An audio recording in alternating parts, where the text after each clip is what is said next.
삼성의 개 같은 이라고. 너는 가족을 배신했어. 여기 베트남 삼성 공장 안에서 직원들이 한 남성의 뒤에서 욕을 하고 있습니다. 차마 입에 담기 힘든 만큼 심한 말들이 오가지만 그는 묵묵히 자신의 일만은 해 나가는데요. 그러다 얼마 뒤 삼성 파업이 되자 직원들은 모두 이 남성에게 눈물을 흘리며 사과를 하게 됩니다. 대체 무슨 일이 있었던 걸까요?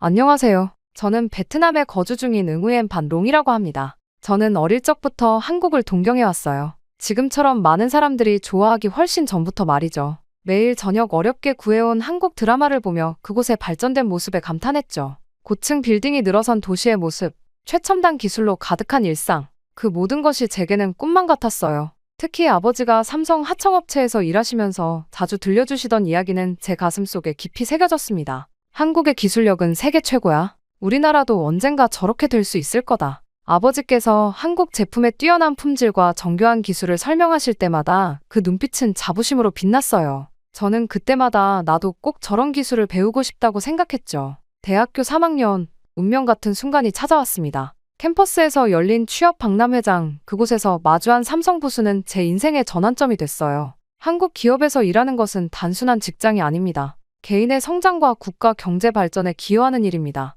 이 말을 들은 순간 제 심장이 크게 뛰었죠. 그동안 막연하게 품어왔던 꿈이 구체적인 목표가 되는 순간이었습니다. 그날 이후 저는 삼성 공장 입사를 목표로 정했어요. 그래서 전공 공부는 물론이고 한국어도 배우기 시작했죠. 밤늦게까지 도서관에서 공부하고 주말에도 스터디 그룹에서 면접 준비를 했습니다. 졸업을 앞두고 지원서를 냈고 3번의 면접을 거쳐 마침내 꿈에 그리던 합격 통지를 받았어요. 입사 첫날 그 순간은 절대 잊을 수가 없습니다. 반짝이는 유리창과 깨끗한 복도, 최첨단 장비들로 가득한 공장을 둘러보는 제 마음은 설렘으로 가득했어요. 이곳이구나. 제가 그토록 꿈꾸던 곳이. 저도 모르게 눈시울이 붉어졌죠. 베트남도 한국처럼 될 수 있다. 우리가 이런 기술과 시스템을 배운다면 반드시 더 나은 미래를 만들 수 있을 것. 그렇게 저는 새로운 희망을 가슴에 품었어요. 그럴 수밖에 없는 것이 삼성 하노이 공장은 베트남 경제의 심장부나 다름없었거든요. 매일 아침 공장 정문으로 들어설 때마다 수천 명의 직원들과 마주치는데 그때마다 이곳이 얼마나 큰 규모의 경제적 동력인지 실감하게 됐죠.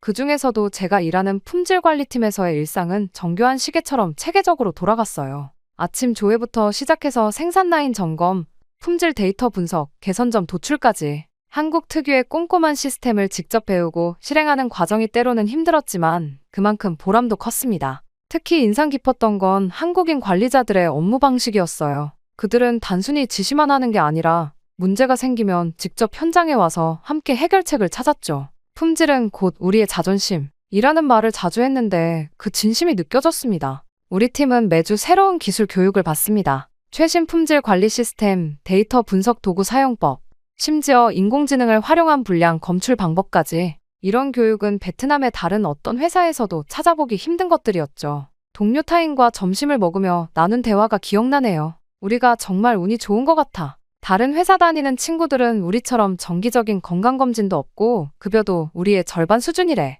타인의 말에 저는 고개를 끄덕였죠. 실제로 우리의 복리후생은 베트남 내 최고 수준이었으니까요. 구내식당에서 식사할 때면 자부심이 절로 솟았습니다. 깨끗한 시설과 영양가 있는 식단, 정기적인 위생 점검까지 이런 것들이 모여서 삼성다움을 만드는 거구나 싶었죠. 때로는 본사에서 온 한국 음식도 맛볼 수 있었는데 그럴 때마다 문화적 교류까지 이뤄지는 기분이었어요. 게다가 매달 진행되는 품질 회의는 제게 큰 배움의 장이었습니다. 전 세계 삼성 공장의 품질 데이터를 비교 분석하고 개선점을 찾아가는 과정에서 글로벌 기업의 면모를 실감했죠. 우리 하노이 공장의 실적이 좋을 때면 한국 본사에서도 좋은 평가가 내려왔어요. 퇴근 후 가끔 동료들과 맥주 한 잔을 하며 이야기를 나눌 때면 모두들 입을 모아 삼성에서 일한다 는 자부심을 이야기했습니다. 그건 단순히 높은 임금 때문만은 아니었어요. 우리가 만드는 제품이 전 세계로 수출되고 그 품질을 인정받는다는 사실이 우리를 자랑스럽게 만들었죠. 그래서 남동생이 대학을 졸업할 때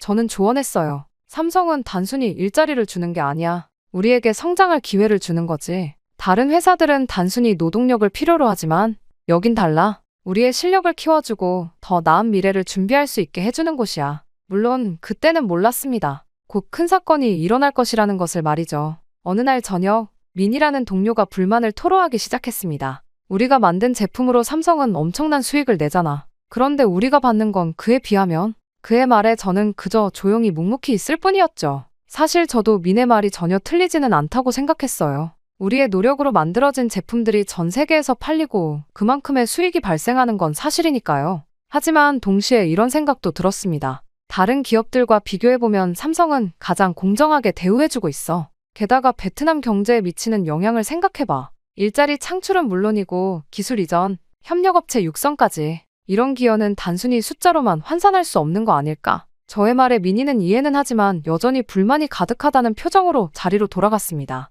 그 모습을 보면서 왠지 모를 불길함이 엄습하더군요. 매일 아침 출근할 때면 공장 주변이 활기로 가득한 걸 볼 수 있었습니다. 식당, 카페, 편의점, 이 모든 가게들이 삼성 덕분에 생겨났죠. 우리 공장에서 일하는 직원들의 가족들이 이런 가게들을 운영하며 더 나은 삶을 일구어가는 모습을 보면서 삼성이 가져온 변화가 단순히 공장 안에만 머무는 게 아니라는 걸 실감했죠. 품질관리팀에서 일하다 보면 협력업체들과 자주 접촉하게 됐습니다. 그들도 삼성의 까다로운 기준에 맞추기 위해 끊임없이 기술력을 높이고 있었죠. 삼성 덕분에 우리도 세계적인 수준의 기술을 배우고 있습니다. 협력업체 담당자의 이 말이 깊이 와닿았어요. 하지만 그럼에도 불구하고 결국 사건이 터지고 말았습니다. 어느 순간부터 점점 공장 분위기가 달라지기 시작했거든요. 복도에서 마주치는 동료들의 눈빛이 예전 같지 않았고 식당에서도 평소와는 다른 긴장감이 감돌았어요. 노조 지도부가 임금 인상과 근무 조건 개선을 요구하며 대규모 파업을 준비하고 있다는 소문이 돌았기 때문입니다.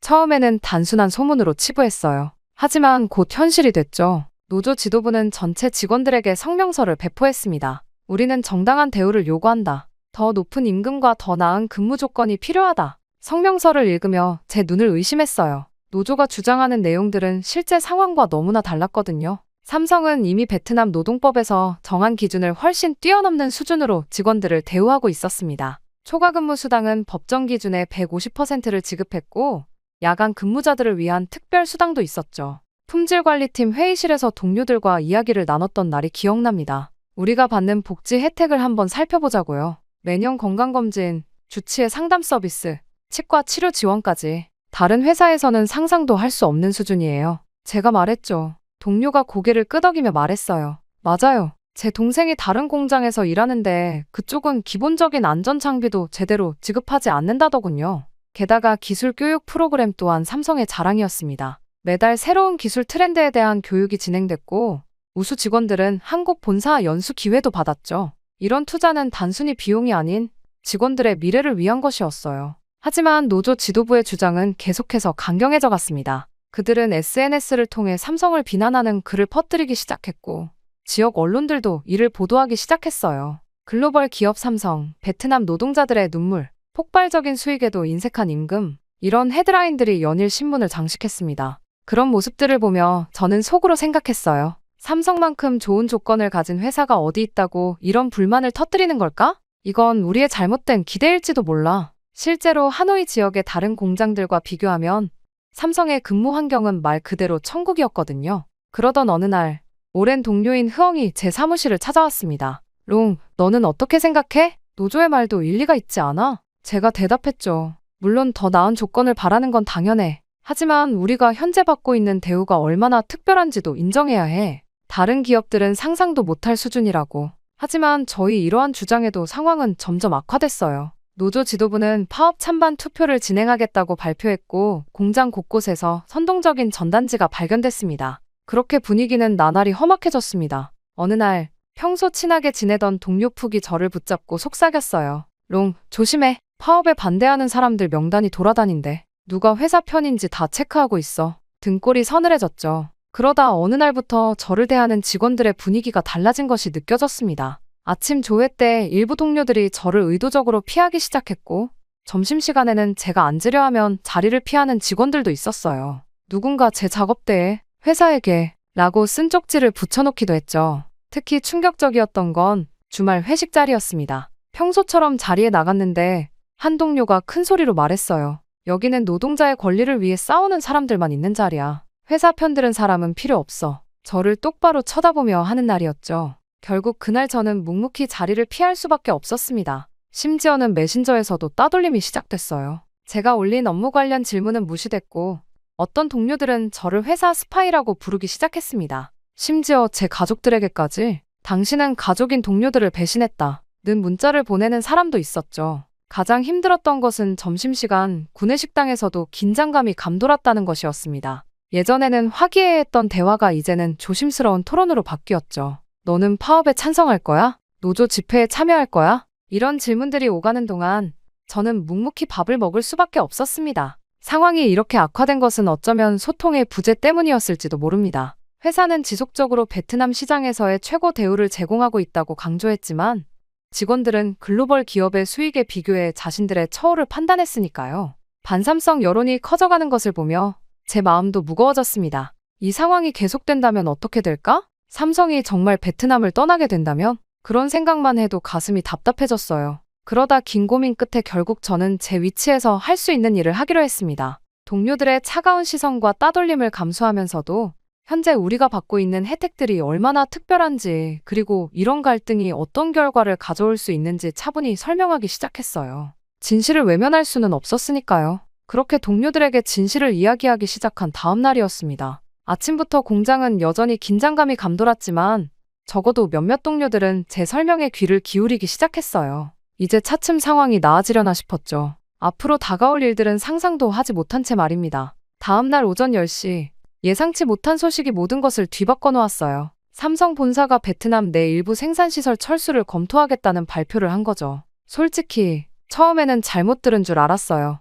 스마트폰을 꺼내 뉴스를 확인했죠. 삼성전자 베트남 생산시설 일부 철수 검토, 노사 갈등 장기화 영향, 제목만 보고도 온몸에 힘이 빠졌습니다. 삼성이 떠난다고요? 그럼 우리 경제는 어떻게 되죠? 누군가 큰 소리로 외쳤어요. 회의실에서 뉴스를 보던 직원들이 한꺼번에 밖으로 쏟아져 나왔습니다. 방금 전까지 서로를 적대시하던 사람들이 이제는 같은 공포에 휩싸여 서로를 바라보고 있었죠. 그날 오후 공장 전체가 마비된 것 같았어요. 누구도 제대로 일에 집중할 수 없었습니다. 품질관리팀 동료들은 자리에 앉아있기는 했지만 모두의 시선은 계속해서 휴대폰 화면을 맴돌았죠. 새로운 뉴스가 업데이트될 때마다 한숨소리가 커져갔어요. 가장 먼저 반응한 건 협력업체들이었습니다. 오후 2시, 저희 공장에 부품을 납품하는 한 회사가 먼저 가동을 중단했어요. 향후 발주량이 불확실한 상황에서 현재 생산량을 유지할 수 없습니다. 이런 내용의 공문이 왔죠. 곧이어 다른 협력업체들도 비상대책회의에 들어갔다는 소식이 전해졌습니다. 퇴근 시간, 공장 주변 상가들의 분위기도 심상치 않았어요. 평소 같으면 직원들로 북적이던 식당들이 텅 비어 있었고 가게 주인들은 모여서 걱정스러운 이야기를 나누고 있었습니다. 삼성 직원들이 떠나면 우리 가게는 어떻게 해야 하나? 이제 막 대출받아서 가게 리모델링 했는데 우리는 삼성을 당연하게 여겼지만 삼성이 베트남에 가져온 기회와 가치를 진정으로 이해하지 못했던 건 아닐까? 퇴근길에 혼잣말처럼 중얼거렸어요. 지나가던 동료 민이 그 말을 듣고 멈춰섰습니다. 얼마 전까지 저를 회사 편이라고 비난하던 그의 눈에도 이제는 두려움이 가득했어요. 다음 날 아침, 상황은 더욱 심각해졌습니다. 공장 정문 앞에서 만난 경비 아저씨의 말씀이 가슴을 찔렀어요. 어제 저녁부터 짐을 싸서 떠나는 직원 가족들이 보이기 시작했어. 다들 집세도 오르고 월세 연체될까봐 서둘러 이사 간다더구만.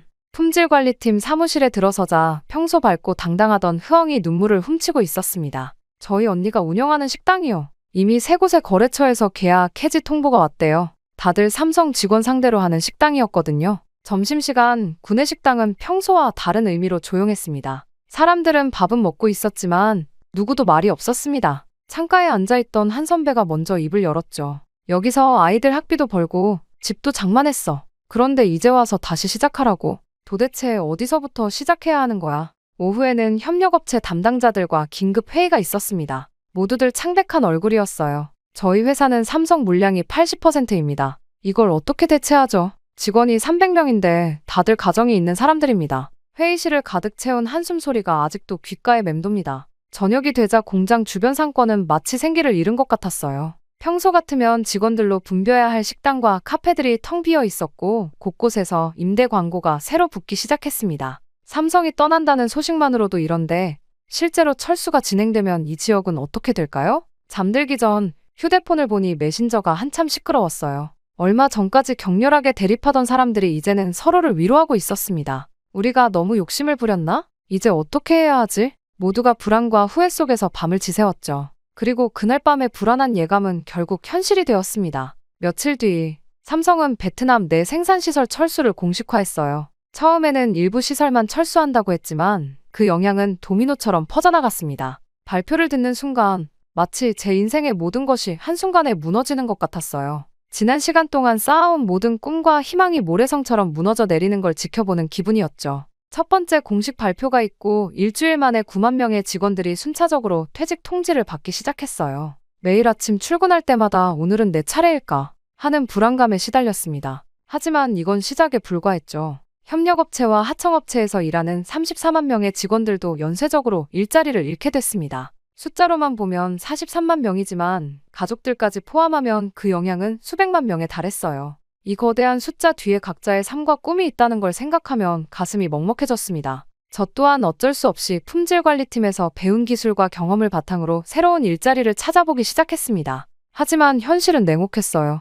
다른 기업들은 삼성만큼의 임금과 복지는커녕 절반 수준의 대우도 제공하지 않았죠. 삼성 출신이라고요? 좋은 경력이네요. 하지만 우리 회사는 그런 수준의 급여를 줄 수 없습니다. 면접장에서 늘 듣는 말이었어요. 매일 이력서를 쓰고 면접을 보러 다니면서 제 자신감도 조금씩 무너져갔습니다. 한때는 삼성 직원이라는 타이틀이 자랑스러웠는데 이제는 그것이 오히려 발목을 잡는 것만 같았어요. 너무 좋은 환경에 익숙해져 있었던 걸까요? 몇몇 동료들과 함께 모여 대책을 논의했던 날이 기억납니다. 우리가 가진 기술과 경험이면 충분히 새로운 시작을 할 수 있지 않을까? 흐엉이 제안했죠. 그래, 우리만의 회사를 만들어보자. 품질관리 컨설팅이라든가 제조업 자문 같은 걸 할 수 있잖아. 그렇게 창업을 준비하는 동안 밤마다 악몽에 시달렸어요. 꿈에서는 늘 삼성 공장이 나왔죠. 제가 알던 그 반짝이는 공장이 아닌 텅 비고 어두운 모습으로요. 그럴 때마다 식은땀을 흘리며 깨어났지만 현실은 꿈보다 더 가혹했습니다.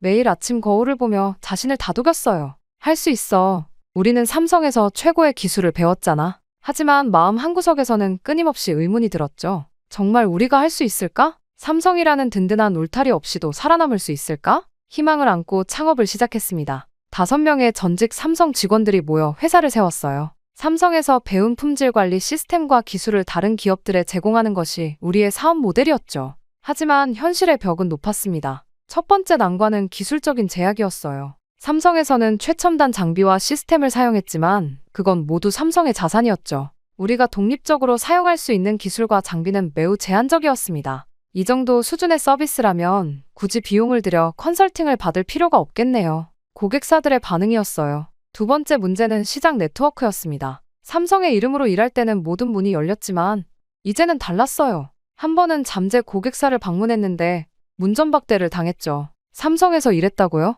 그럼 왜 지금은 거기 없는 거죠? 의심의 눈초리를 피할 수 없었습니다. 작은 문제도 심각했어요. 사무실 임대료, 기본적인 장비 구입, 직원들 급여, 모든 것이 우리의 예상을 벗어났습니다. 한 달, 2달, 저축해둔 돈이 바닥을 보이기 시작했죠. 이러다가 정말 모든 걸 잃는 거 아닐까? 불안이 커져갔어요. 결국 저희는 3달 만에 회사를 정리할 수밖에 없었습니다. 마지막 날, 사무실 정리를 하면서 깊은 한숨이 나왔어요. 삼성은 단순히 회사가 아니었어. 우리에게 기술과 시스템, 그리고 꿈을 제공했어. 쓸쓸하게 내뱉은 이 말에 동료들도 말없이 고개를 끄덕였습니다. 더 심각한 것은 지역 경제가 걷잡을 수 없이 무너져가고 있다는 것이었어요. 한때 활기찼던 상가들은 하나둘 문을 닫았고 빈 사무실과 공장들이 늘어났습니다. 부동산 가격은 급락했고 많은 사람들이 일자리를 찾아 다른 도시로 떠나기 시작했죠. 저는 한 달에 한 번씩 옛 동료들과 만나 근황을 나누었습니다. 누군가는 택시 운전을 시작했고 다른 이는 작은 가게를 열었어요.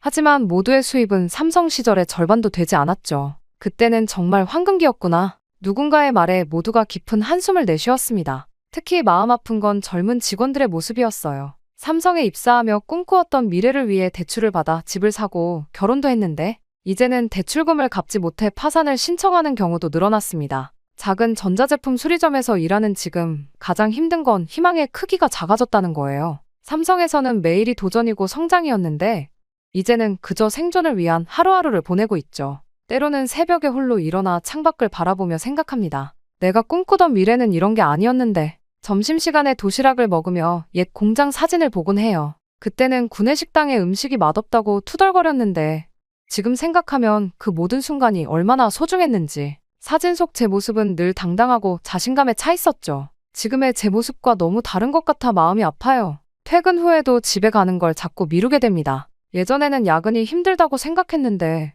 이제는 오히려 그때가 그리워요. 최소한 내일도 다음 달도 내년도 이 자리에서 일할 수 있다는 확신이 있었으니까요. 지하철에서 마주치는 옛 동료들의 지친 표정을 보면서 우리 모두가 같은 상실감을 안고 살아가고 있다는 걸 느낍니다. 때로는 퇴근길에 예전 삼성 공장 앞을 지나가곤 해요. 그때마다 생각합니다. 우리가 조금만 더 현명했다면, 서로를 조금 더 이해하려 했다면 지금도 이곳은 여전히 베트남의 미래를 밝히는 등대가 되어 있지 않았을까? 이런 생각이 들 때면 가슴 한켠이 무겁게 저려옵니다. 후회와 그리움, 상실감이 뒤섞인 이 감정을 어떻게 표현해야 할지 그저 한숨만 나올 뿐이에요. 매일같이 지나치던 그 공장 앞에서 어느 날 발걸음을 멈췄습니다. 비가 내리는 저녁이었어요. 빗물에 젖은 공장 외벽이 쓸쓸해 보였지만 묘하게도 마음은 더 이상 무겁지 않았습니다. 오히려 이상한 평온함이 찾아왔어요. 한국은 우리에게 미래를 보여줬다. 하지만 그 미래를 지속적으로 발전시키는 건 우리 몫이야. 문득 이런 생각이 들었습니다.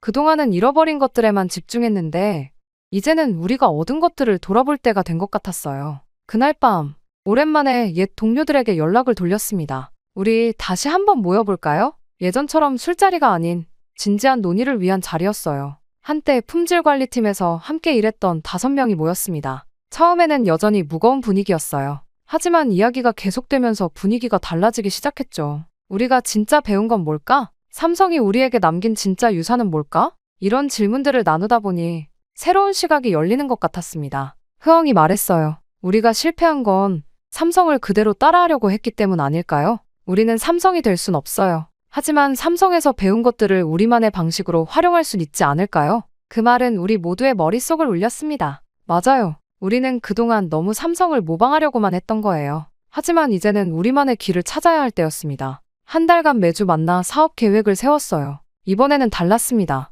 더 이상 대기업처럼 되려 하지 않았어요. 대신 우리가 가진 것, 할 수 있는 것에 집중했죠. 삼성에서 배운 품질 관리 시스템을 베트남의 작은 공장들이 실제로 적용할 수 있는 형태로 재구성했어요. 대기업의 시스템을 그대로 가져오면 중소기업에서는 적용하기 어려워요. 하지만 그 핵심 원리는 어디서나 통하죠. 우리는 그 다리를 놓는 역할을 할 수 있어요. 미네 말에 모두가 고개를 끄덕였습니다. 두 번째 창업은 훨씬 더 현실적이었어요. 화려한 사무실 대신 조그만 작업장으로 시작했고 최신 장비 대신 중고 장비들로 시작했습니다. 하지만 우리만의 강점이 있었죠. 삼성에서 배운 정확성과 체계성, 그리고 무엇보다 품질에 대한 집념이었어요. 처음에는 정말 작은 일거리부터 시작했습니다. 동네 전자제품 수리점에서 품질 관리 자문을 요청해왔을 때 약간은 자존심이 상했어요. 하지만 그런 작은 일들이 모여 입소문이 나기 시작했죠. 저 사람들은 뭔가 다르다. 정말 일을 제대로 한다. 이런 평가들이 하나둘 쌓여갔습니다.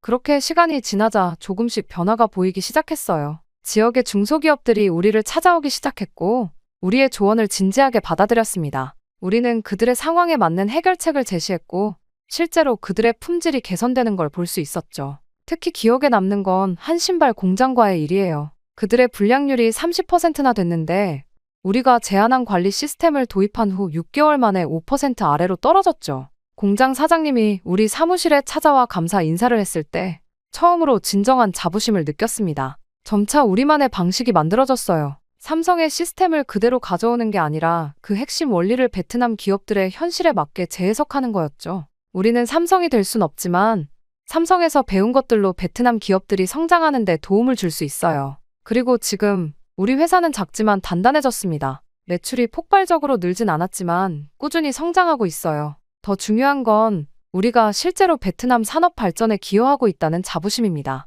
얼마 전 한 업계 세미나에 강연자로 초청받았어요. 주제는 베트남 중소기업의 품질 경쟁력 강화였습니다. 강단에 올라 청중들을 바라보며 제가 전하고 싶었던 말을 시작했죠. 우리는 삼성이 없었다면 지금의 기술도 경제적 기회도 없었을 겁니다. 하지만 이제는 우리가 그들에게 배운 신뢰와 체계를 바탕으로 베트남의 미래를 만들어 나가야 할 때입니다. 강연이 끝난 후 많은 청년들이 저를 찾아왔습니다. 그들의 눈빛에서 저는 과거 제 모습을 보았어요. 한국 드라마를 보며 발전된 모습을 동경하던 삼성 공장에 첫 출근하던 날의 그 설렘과 희망. 한국이 우리에게 가르쳐준 가장 큰 교훈은 무엇일까요? 한 청년이 물었어요. 저는 잠시 생각에 잠겼다가 대답했습니다. 신뢰예요. 한국 기업들이 세계 최고가 될 수 있었던 건 품질에 대한 집착이 있었기 때문이죠. 그들은 절대로 쉬운 길을 선택하지 않았어요. 힘들어도 올바른 길을 갔죠. 우리도 그래야 합니다. 베트남의 미래를 위해서라면 더 어려운 길이라도 올바른 길을 선택해야 해요.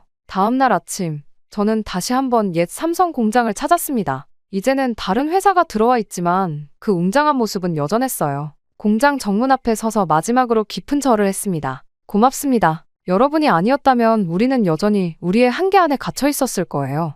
한국과 삼성은 우리에게 꿈을 꾸는 법을 가르쳐줬습니다. 그리고 그 꿈을 이루기 위해 어떤 노력과 헌신이 필요한지도 보여줬죠. 이제 우리가 그 뒤를 이어 베트남의 다음 세대에게 또 다른 꿈을 보여줄 차례입니다. 돌아서는 제 발걸음이 어느 때보다 가벼웠어요. 이제 저는 압니다. 진정한 성공은 누군가를 뛰어넘는 것이 아니라 서로에게 배우고 함께 성장하는 것이라는 걸요. 한국과 삼성이 우리에게 그랬던 것처럼 이제는 우리가 다른 이들에게 희망이 되어야 할 때입니다. 우리의 작은 회사는 이제 베트남 중소기업들의 등대가 되어가고 있습니다. 매일 아침 직원들과 함께 품질 관리 회의를 할 때면 삼성에서 배운 그 치열한 자세를 떠올립니다. 그리고 다짐해요. 우리도 언젠가는 후배들에게 자랑스러운 선배가 되자고, 베트남의 미래를 밝히는 또 하나의 등불이 되자고.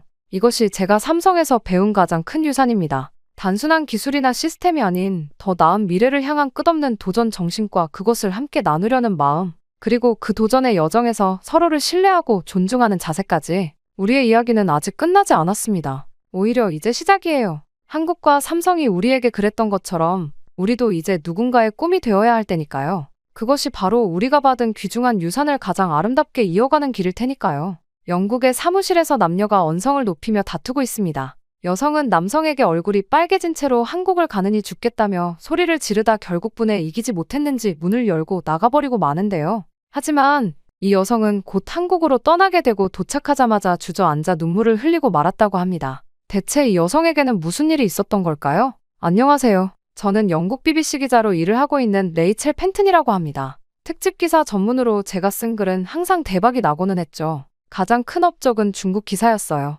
그때는 제가 출근만 해도 모두가 박수를 쳐줄 정도였으니까요. 하지만 요즘은 출근길이 무겁기만 합니다. 왜냐고요? 바로 한국 때문이에요. 불과 2년 전만 해도 중국의 신장 위구르 인권 문제를 다룬 특집 기사로 BBC 국제부의 라이징 스타로 떠올랐던 제가 한국 기사 하나로 완전히 몰락하게 되었거든요. 5년 전 저는 또 다른 대박을 칠 특집 기사로 서울에 취재를 갔었습니다. 짧은 기간 동안의 취재로 정신이 없었죠. 하지만 서울은 제 정신보다도 더 시끄럽고 복잡하고 정신없는 도시였어요. 지나치게 빠른 속도로 달리기만 하는 사람들과 완벽한 외모를 위해 성형외과를 찾는 젊은이들까지 모두가 나사가 하나 빠진 채로 살아가는 것 같더군요. 다들 다른 사람의 눈을 지나치게 의식하는 안쓰러운 이들로만 보였어요. 심지어 취재 중 만났던 한 고등학생의 말은 아직도 귓가에 맴돌아요. 기자님, 나라는 이런 지옥 같은 경쟁이 없어서 좋겠어요. 라는 말이었죠. 그래서 저는 제가 본 그대로의 한국을 기사로 냈습니다. 그리고 그 학생의 말도 인용했죠. 하지만 그 이후의 폭풍은 엄청났습니다. 한국 사람들에게 무차별적인 비난을 받았거든요. 한국을 의도적으로 깎아내리는 서구 언론의 전형이라나요. 심지어 앤드류는 제 기사를 보고 편견에 빠져있다며 한 소리 하더군요. 저는 도통 이해할 수가 없었어요. 저는 정말 보이는 그대로를 썼을 뿐이었고 거짓 하나 보탠 게 없었으니까요. 중국 사람들은 당당하고 일본 사람들은 포용력이 넓은데 한국인들은 왜 이렇게 빨리빨리 다니고 여유가 없어 보일까? 라는 대목이 그들의 신경을 많이 건드렸을지 모르지만 세계국을 다 다녀본 저에게는 정말로 그렇게 느껴졌습니다. 그리고 저 생각은 기사를 낸 이후 더 확실하게 느껴질 수밖에 없었죠. 한국은 지나치게 예민하고 외부 비판을 못 받아들이는 나라니까요. 그 기사로 제가 얼마나 많은 비난을 받았는지 아직도 생생합니다. 심지어 제 이메일로 협박성 메시지까지 받았었죠. 당신의 주소를 알아냈다는 식의 위협까지. 그런 나라를 어떻게 다시 객관적으로 볼 수 있겠어요? 상처를 받은 건 그들이 아니고 사실 저라고요. 그 이후로 완전히 좌천이 되었다고 해도 과언이 아니니까요. 한국 사람들이 이렇게나 이기적이고 잔인한데 다른 사람들은 잘 모르는 것 같아요. 오늘의 출근길에도 K-팝 노래들이 흘러나오고 있으니까요. 대체 그런 나라가 뭐가 좋다는 건지. 이면적이고 그들밖에 모르는 포용력이라고는 눈꼽만큼도 찾아볼 수 없는 그런 나라가 말이에요. 게다가 제가 보기엔 여전히 일본과 중국을 따라가려면 멀었던데 요즘 사람들은 단체로 머리가 어떻게 된 것 같아 보이기만 합니다.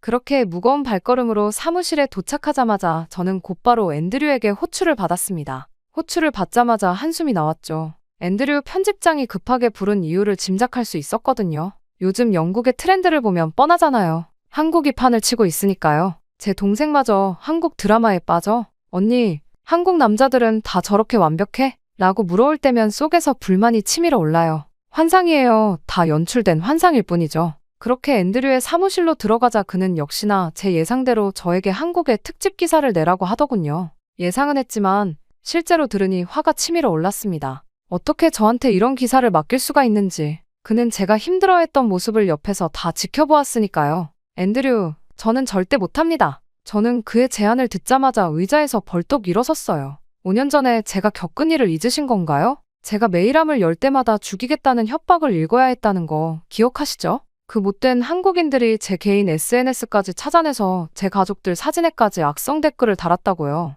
앤드류는 담담한 표정으로 저를 바라봤어요. 레이첼, 진정하라뇨? 지금도 저는 가끔 악몽을 꿔요. 당신은 제가 그때 얼마나 힘들었는지 몰라요. 좋아요. 한국의 문화가 대단하다고요? 그들이 만드는 환상 같은 드라마가 우리 시청자들을 사로잡았다고요? 하지만 그 이면에는 레이첼, 앤드류의 목소리가 단단해졌어요. 자네가 더 이상 국제부의 라이징 스타가 아닌 이유가 뭔지 아나? 순간 말문이 막혔습니다. 객관성을 잃었어. 한 나라에 대한 편견이 이렇게 심한 기자는 본 적이 없네. 침묵이 이어졌습니다. 창밖으로 흐린 하늘이 보였어요. 이대로 거절했다가는 정말 BBC를 떠나야 할지도 모른다는 생각이 들었습니다. 알겠어요. 힘없이 대답했어요. 하지만 이번엔 문화 기사로만 할게요. 그들이 원하는 예쁜 모습들만 담아올 테니까 걱정 마세요. 사무실을 나서는데 제 파트너로 지정되었다는 마커스의 전화가 왔습니다. 한국계 영국인이라고 하더군요. 물론 말투는 전형적인 영국식 억양이었지만 한국 특유의 공손함이 묻어나는 목소리였어요.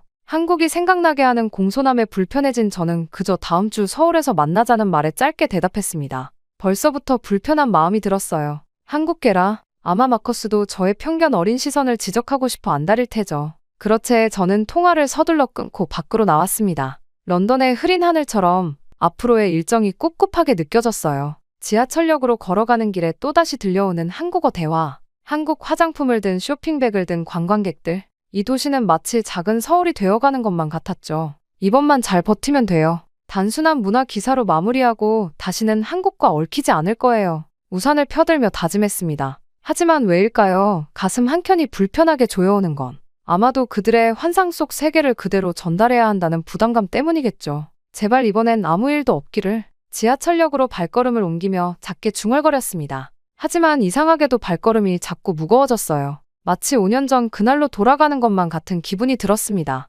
그리고 몇 주 뒤 서울행 비행기 안에서도 잠을 이루지 못했습니다. 창밖으로 보이는 구름 사이로 떠오르는 아침 해가 5년 전 그날처럼 붉었어요. 인천공항에 내리자마자 습한 공기가 얼굴을 덮쳤습니다. 이런 날씨도 공항 곳곳에 붙은 한글도 질서정연하게 줄 서 있는 사람들의 모습도 그때와 똑같네요. 입국장을 빠져나오는데 BBC 서울 지국 소속 마커스가 저를 기다리고 있었어요. 처음 본 마커스의 모습은 의외였습니다. 한국계라고는 하지만 완벽한 영국식 억양에 서구적인 이목구비가 도드라졌거든요. 아마도 혼혈인 것 같았어요. 다만 90도로 숙여 인사하는 모습에서 3년째 한국에 살고 있다는 그의 이력이 느껴졌죠. 첫 취재지로 새벽 노량진 수산시장을 제안하는 마커스의 말에 내심 불만이 일었어요. 시장이라니요? 그것도 새벽에 말입니다. 하지만 조금의 호기심이 생기기는 하더군요. 제가 상상하던 한국의 모습과는 거리가 멀었으니까요. 세련된 강남의 카페나 화려한 명동의 쇼핑가만 생각했거든요. 그렇게 새벽 3시 호텔에서 짧은 휴식을 취한 후 노량진으로 향했습니다. 차창 밖으로 보이는 서울의 밤거리는 5년 전보다 더 화려해진 것 같았어요. 하지만 노량진에 가까워질수록 네온 사이는 줄어들고 대신 줄지어 선 트럭들과 분주히 움직이는 사람들이 보이기 시작했습니다. 시장 입구에 들어서자 비릿한 생선 냄새가 코를 찔렀어요. 역시 그냥 시끄럽고 지저분한 시장이구나. 속으로 중얼거렸습니다. 하지만 그건 제 편견이었어요. 구매자들은 질서정연하게 줄을 서서 경매에 참여하고 있었고 각 점포마다 신선도를 유지하기 위한 체계적인 시스템이 갖춰져 있었거든요. 마커스의 설명으로는 이곳의 모든 거래가 전산화되어 있다고 해요. 심지어 경매 참여자들은 전문적인 교육까지 받는다고 하더군요. 여기 잠깐 앉아보시죠. 마커스가 한 상인의 가게로 안내했어요. 박스를 의자 삼아 앉았는데 갑자기 하늘에서 빗방울이 떨어지기 시작했습니다. 상인 김춘배 씨는 서둘러 우리를 가게 안쪽으로 이끌었어요. 30년 넘게 이 자리를 지켜왔다는 그의 얼굴에는 세월의 흔적이 깊게 패여 있었죠. 요즘은 다 바뀌었어요. 저기 보이는 저 스크린? 실시간으로 경매 가격이 뜨는 거예요. 예전엔 손짓과 눈빛으로만 했는데 마커스가 통역해주는 동안 김춘배 씨는 태블릿을 꺼내 보여주었습니다. 각 물품의 원산지부터 어획 시기, 신선도 등급까지 모든 정보가 체계적으로 정리되어 있었어요. 심지어 구매자들의 신용도까지 데이터베이스로 관리된다고 하더군요. 처음엔 적응하기 힘들었죠. 제 아들이 많이 도와줬어요. 우리 아들이 대학 나왔거든요. 시장에서 일하는 걸 반대했는데 요즘은 이런 시스템 관리하면서 자기 일처럼 열심히 해요. 비가 잦아들 기미가 보이지 않자 김춘배 씨는 따뜻한 커피를 내오며 이야기를 이어갔습니다. 마커스는 3년 동안 이 시장을 촬영하며 김춘배 씨와 인연이 깊어졌다고 해요. 마커스가 처음 왔을 때만 해도 우리 시장이 지금과는 달랐어요. 많이 노후되어 있었죠. 하지만 이제는 위생관리도 철저하고 외국인 손님들도 많이 와요. 시장 한켠에서는 새로 들어온 젊은 상인들이 영어로 외국인 관광객들과 대화를 나누고 있었어요. 마커스의 설명으로는 시장 상인회에서 기초 외국어 교육도 진행한다고 하더군요. 품질 관리가 제일 중요해요. 저기 보이는 검사실에서 매일 아침 수질 검사하고 신선도 체크하고 예전에는 생각도 못했죠. 마커스가 카메라를 들어 경매장을 찍기 시작했어요. 그의 렌즈를 통해 보니 달랐습니다. 어두침침하고 비릿한 시장이 아니라 활기 넘치는 삶의 현장이 보였거든요. 경매사의 빠른 손짓, 날렵하게 메모하는 구매자들, 그리고 그들 사이에 오가는 눈빛과 미소까지. 전과는 다른 모습들이 담겨 있었죠. 우리 시장이 겉으로 보기엔 좀 지저분해 보일 수도 있지만 이게 다 질서가 있는 거예요. 새벽에 발 딛는 순간부터 밤늦게 마무리할 때까지 하나하나 다 규칙이 있는 거죠.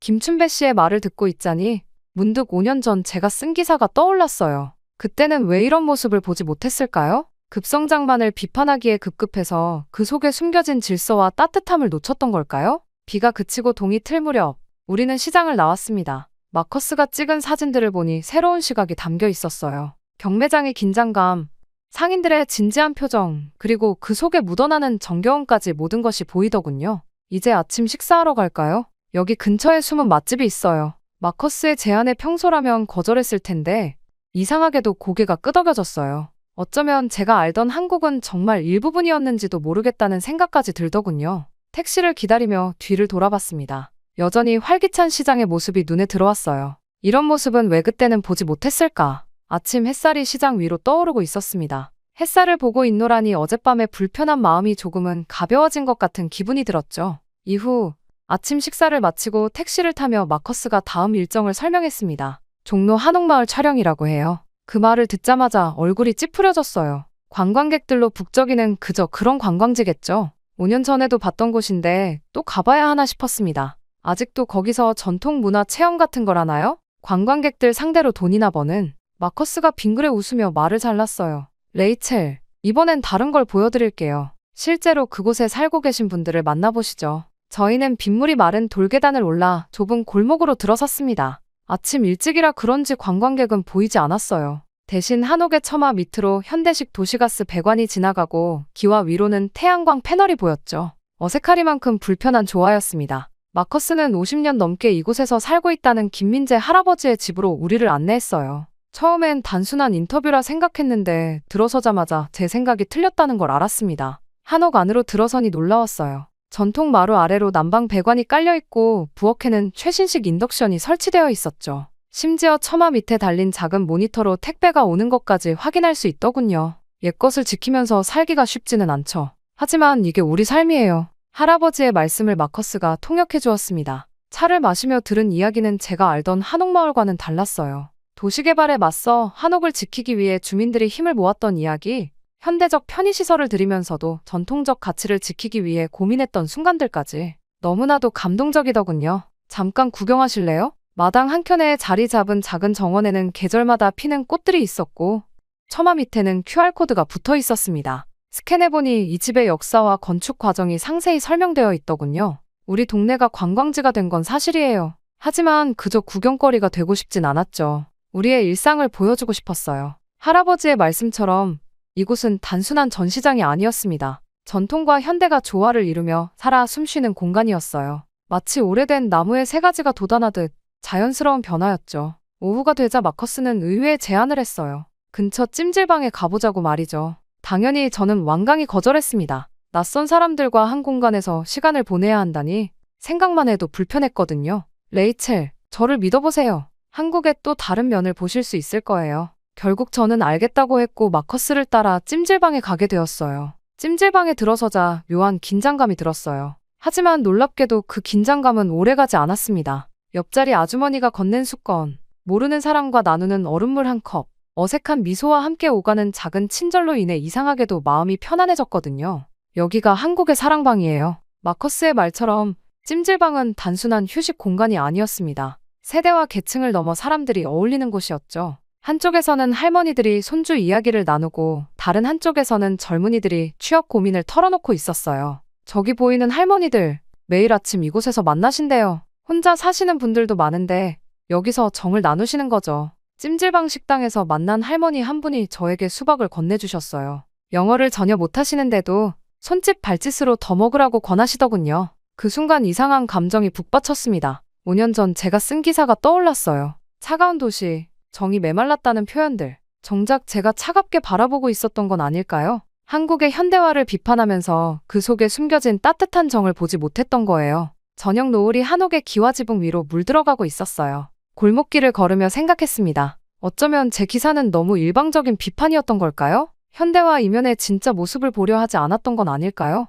호텔로 돌아와 거울을 보니 얼굴이 달라 보였어요. 찜질방에서 때를 밀고 나서인지 피부가 훨씬 부드러워졌더군요. 평소 민감한 제 피부가 오히려 좋아진 것 같았습니다. 영국에서는 수백 파운드를 들여도 얻기 힘든 피부 상태였어요. 내일은 어디로 가나요? 제 질문에 마커스가 활짝 웃었어요. 이제는 그의 미소가 그렇게 불편하지만은 않네요. 서서히 제 안에서도 무언가가 변하고 있나 봅니다. 내일은 DMZ입니다. 호텔 로비에서 마커스의 말을 듣는 순간 어제의 편안했던 기분이 순식간에 긴장감으로 바뀌었어요. 분단, 5년 전 기사에서 제가 가장 강하게 비판했던 부분이었죠. 전쟁의 공포로 젊은이들의 꿈을 억압하는 사회라고 썼었던 기억이 났습니다. 통일촌이라는 마을도 방문할 예정이에요. 제가 3년 동안 그곳 주민들의 일상을 기록해왔거든요. 마커스의 설명을 들으며 파주로 향하는 차에 올랐습니다. 창밖으로 보이는 풍경이 점점 낯설어졌어요. 번화가의 화려한 간판들이 사라지고 철조망과 군사시설들이 눈에 들어오기 시작했습니다.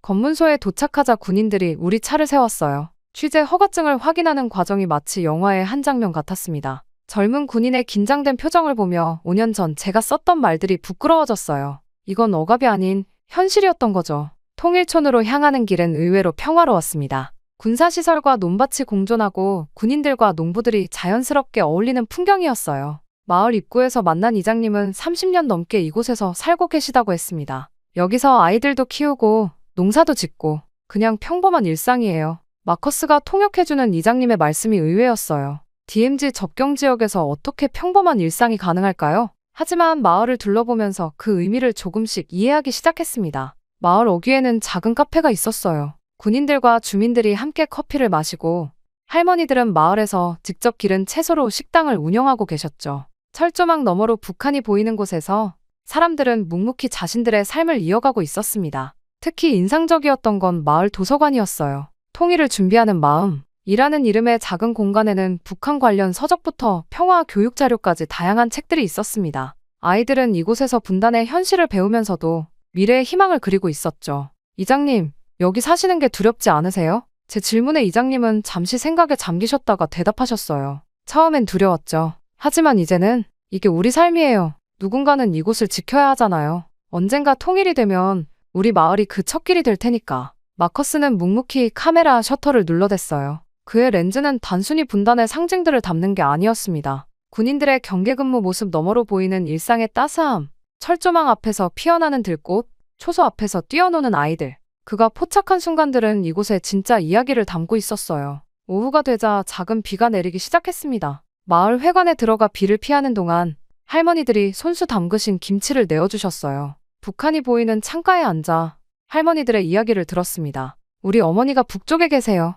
이제는 얼굴도 기억이 잘 안 나지만 그래도 매일 아침 저쪽을 보면서 인사드려요. 마커스가 통역해주는 동안 할머니의 눈가에 맺힌 눈물을 보았어요. 5년 전에 저였다면 이런 장면을 어떻게 담아냈을까요? 아마도 분단의 비극이라는 자극적인 제목으로 상처만을 부각했겠죠. 하지만 이곳에는 그보다 더 깊은 이야기가 있었습니다. 저녁이 되어 서울로 돌아가는 길, 마커스가 찍은 사진들을 하나씩 보여줬어요. 그의 카메라에 담긴 통일초는 제가 생각했던 것과는 전혀 달랐습니다. 철조망 사이로 비치는 석양, 군복 차림으로 텃밭을 가꾸는 군인들, 평화롭게 풀을 뜯는 염소들, 그리고 그 모든 것을 담담하게 받아들이며 살아가는 사람들의 모습. 이런 게 진짜 한국이에요. 레이첼. 위태로운 균형 속에서도 일상을 만들어가는 사람들의 이야기죠. 마커스의 말이 가슴에 깊이 박혔습니다. 차창 밖으로 어둠이 내리고 있었어요. 멀리서 북한을 향해 비치는 서치라이트가 보였죠. 그 차가운 빛 속에서도 마을은 여전히 따뜻했습니다. 호텔로 돌아와 노트북을 펼쳤어요.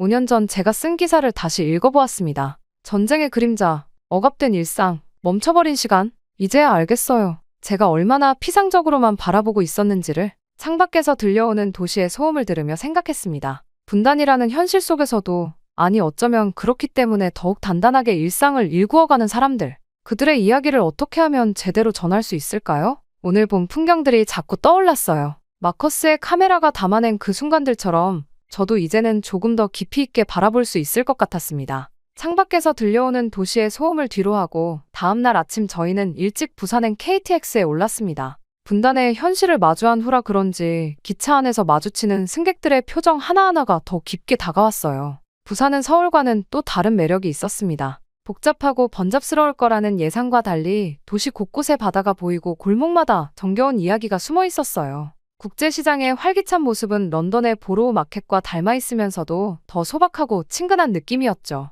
특히 감천문화마을에서는 도시의 새로운 모습을 발견했습니다. 산자락 위 알록달록한 집들이 만들어내는 풍경이 마치 예술 작품 같았어요. 좁은 골목길을 따라 올라가며 만난 할머니들은 관광객들에게 따뜻한 미소를 건네고 작은 카페에서는 젊은이들이 도시의 새로운 문화를 만들어가고 있었죠. 마커스는 평소와 달리 조용히 이 모든 걸 카메라에 담고 있었어요. 특히 오래된 골목길을 찍을 때면 유독 진지한 표정이었습니다. 사실 이번 부산 취재는 저에게 특별한 의미가 있어요. 제 할아버지가 부산 출신이에요. 1970년대에 영국으로 건너가셨죠. 어제 통일촌 할머니들이 북에 계신 가족 이야기를 하시는 걸 듣다가 할아버지 생각이 자꾸 났어요. 해질녘 부산항 근처를 거닐며 마커스는 이야기를 이어갔습니다. 영국 간호사였던 할머니와 사랑에 빠져 런던으로 떠난 할아버지와 전통적인 영국 가정에서 자란 아버지 그리고 그 사이에서 자란 마커스 자신의 이야기였죠. 어릴 땐 제가 다른 아이들과 다르다는 걸 몰랐어요. 하지만 점점 커가면서 영국에서는 너무 동양적이고 한국에서는 너무 서양적이라는 말을 자주 들었죠. 할아버지가 살았다는 초량동으로 향했습니다. 좁은 골목길로 들어서자 마커스의 발걸음이 조금씩 느려졌어요. 저녁 무렵이라 골목에는 삶의 냄새가 가득했습니다. 누군가의 집에서는 된장찌개 냄새가 풍겨오고 어디선가 아이들의 웃음소리가 들렸죠. 할아버지는 이 동네 이야기를 자주 하셨어요. 저기 보이는 언덕길을 뛰어다녔다고, 골목마다 친구들과 숨바꼭질을 했다고. 문득 한 오래된 사진관 앞에서 마커스가 멈췄어요. 낡은 쇼윈도에는 흑백 사진들이 가득했습니다. 마커스가 안으로 들어가 주인 아저씨와 이야기를 나누더니 곧 굵직한 앨범을 들고 나왔어요. 믿기지 않으시겠지만 여기 할아버지가 계세요. 1960년대 졸업사진이었어요. 교복을 입은 여러 학생들 중에서 한 소년이 유독 환하게 웃고 있었죠. 마커스의 눈가가 붉어졌습니다. 할아버지는 늘 그러셨어요. 부산에서의 시간이 인생에서 가장 행복했다고. 하지만 저는 이해하지 못했죠. 왜 그토록 그리워하시는지. 우리는 할아버지의 발자취를 따라 골목길을 걸었습니다. 마커스는 때론 카메라를 들었다 내렸다를 반복했어요. 마치 할아버지의 기억과 자신의 시선 사이에서 고민하는 것처럼 보였죠. 어스름이 깔리기 시작할 무렵 부산항이 한눈에 보이는 언덕에 도착했습니다. 붉은 노을이 바다를 물들이고 있었어요. 마커스가 마침내 카메라를 들어올렸습니다. 이제 알 것 같아요. 할아버지가 왜 이토록 부산을 그리워하셨는지. 이곳에는 단순한 풍경이 아닌 삶이 있었던 거예요. 셔터 소리가 울릴 때마다 마커스의 얼굴에 미소가 번졌습니다. 그의 카메라는 단순히 항구 도시의 풍경을 담고 있는 게 아니었어요. 할아버지의 청춘이 깃든 골목길, 시간이 멈춘 듯한 오래된 가게들, 여전히 활기 넘치는 시장의 모습까지. 할아버지의 기억과 현재의 부산이 그의 렌즈 속에서 자연스럽게 어우러지고 있었습니다. 레이첼, 저는 지금까지 제 정체성을 숨기려 했던 것 같아요. 하지만 이제는 제가 누구인지 조금은 알 것 같아요. 밤이 깊어가는 부산 거리를 걸으며 저는 마커스의 말을 곱씹어 보았어요. 한 사람의 정체성이란 게 얼마나 복잡하고 깊은 것인지, 그리고 우리가 얼마나 쉽게 타인을 판단하고 규정 지으려 하는지. 숙소로 돌아가는 길, 마커스는 조용히 카메라의 사진들을 보고 있었어요. 그의 눈빛에서 처음으로 진정한 평화로움이 느껴졌습니다. 마치 오랜 여행 끝에 마침내 집을 찾은 사람처럼. 내일은 어디로 갈까요? 할아버지가 좋아하셨다는 국밥집에 가보는 건 어떠세요? 이번엔 제가 먼저 제안했어요. 마커스가 환하게 웃었습니다. 어쩌면 우리 모두는 각자의 방식으로 무언가를 찾아가고 있는지도 모르겠네요. 부산의 이른 아침, 마커스가 추천한 국밥집에서 하루를 시작했습니다. 따뜻한 국물을 한 숟가락 떴을 때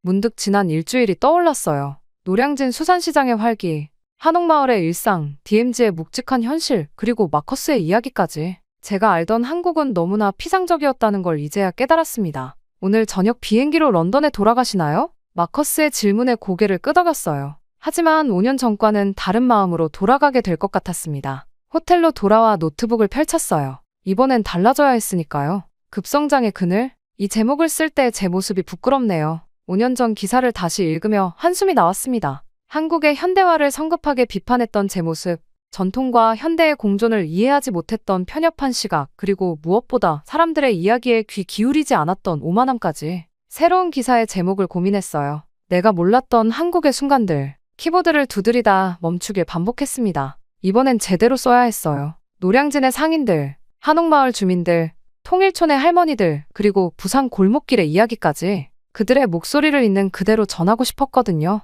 레이첼, 제 사진들도 한번 보시겠어요? 마커스가 보내준 사진들을 보며 글을 다듬어갔습니다. 그의 렌즈는 제가 글로 표현하지 못한 순간들을 담아냈더군요. 새벽 시장의 활기, 한옥 처마 및 현대식 가전제품들이 만들어내는 묘한 조화, DMZ 철조망 너머로 피어난 들꽃, 부산 골목길의 따스한 저녁 노을까지. 저는 기사를 마무리하고 편집장에게 보냈어요. 평소보다 훨씬 긴 분량이었지만 이번만큼은 길이를 줄이고 싶지 않았습니다. 한국의 다양한 면모를 제대로 담아내고 싶었거든요. 예상과 달리 앤드류의 답장이 빨리 왔어요. 연재로 가자. 마커스의 사진과 함께. 비행기 안에서 저는 첫 번째 연재 기사에 대한 반응을 확인했습니다. 영국 독자들의 댓글이 쏟아지고 있었어요. 이런 한국은 처음 봤다. 마침내 진짜 이야기를 들려주는 것 같다. 하지만 가장 놀라웠던 건 한국 독자들의 반응이었습니다. 처음으로 외국 기자의 글에서 우리의 진짜 모습을 봤어요. 우리도 미쳐보지 못했던 우리의 모습을 보여주셔서 감사합니다. 눈시울이 뜨거워졌어요. 5년 전 그토록 많은 비난을 받았던 것과는 너무나 다른 반응이었습니다. 오랜 비행 끝에 런던에 도착하자마자 저는 곧바로 앤드류를 만났어요. 다음 연재를 위한 기획을 논의하기 위해서였죠. 한국의 지방 도시들을 차례로 취재하자는 제안을 했습니다. 전주의 한식, 경주의 역사, 강릉의 커피거리. 마커스와 함께라면 그들만의 이야기를 제대로 담아낼 수 있을 것 같았어요. 창밖으로 런던의 흐린 하늘이 보였어요. 마커스의 메시지를 읽으며 지난 일주일을 돌아보았습니다. 한국은 제게 단순한 취재 대상이 아닌 깊은 배움의 장소가 되어주었어요. 비판만 하기 좋아하던 저에게 인내와 포용을 가르쳐준 노량진의 상인들, 전통과 현대의 조화로운 공존을 보여준 한옥마을 주민들, 분단의 상처 속에서도 희망을 잃지 않는 통일촌 사람들, 그리고 정체성의 의미를 다시 생각하게 해준 부산의 따뜻한 골목길까지. 책상 서랍을 열어보니 각 장소에서 모은 작은 물건들이 나왔어요. 노량진 상인이 건네준 마른 미역, 한옥 할아버지가 주신 전통부채, 통일촌 할머니의 손편지, 부산 사진관에서 복사해온 마커스 할아버지의 사진까지. 이 모든 것들이 제게는 값진 보물이 되었네요. 마커스에게 답장을 보냈습니다. 이번엔 전주군요. 제가 먼저 비행기표를 예약해도 될까요? 잠시 후 마커스가 보낸 답장에 눈시울이 붉어졌어요. 이번에는 한국에서 더 오래 머무르시는 건 어떠세요? 아직 우리가 보지 못한 이야기들이 너무 많아요. 그래요. 아직 제가 보지 못한 한국의 모습이 얼마나 많을까요? 서툴게나마 한국어를 배워보는 것도 좋을 것 같아요. 다음번에는 통역 없이도 그들의 이야기를 직접 듣고 싶으니까요. 노트북을 펼쳐 새 문서를 열었습니다. 한국에서 배운 것들, 편견을 깨고 마주한 진실의 순간들. 타이핑을 시작하는 제 손가락이 살짝 떨렸어요. 이제는 알 것 같습니다. 진정한 저널리즘은 단순히 비판하는 것이 아닌 이해하고 공감하는 데서 시작된다는 것을. 그리고 한국은 제게 그 소중한 깨달음을 선물해준 곳이라는 것을. 고마워요, 한국. 당신의 진짜 모습을 보여줘서. 한글로 쓴 첫 문장이었습니다. 아마 앞으로 더 많은 글들이 채워지겠죠. 그리고 그 글들은 예전에 제 글과는 완전히 다를 것입니다. 한국은 저에게 열린 마음을 가지게 해주었고 저의 편견 또한 마주하여 깰 수 있게 만들어주었으니까요. 이제는 그 마음을 담아 진실된 글을 써보려 합니다. 여러분도 만약 편견을 가지고 있는 일이 있다면 부딪혀보세요. 이번 저희 한국 방문기처럼 말이죠. 저의 이야기는 이렇게 끝이 나지만 새로운 이야기는 이제 시작입니다. 저에게 많은 교훈을 준 한국을 벗삼아 저는 더욱 더 성장했으니까요. 부디 앞으로의 저희 앞날을 응원해 주시길 바랍니다. 지금까지 저희 이야기를 들어주셔서 감사합니다.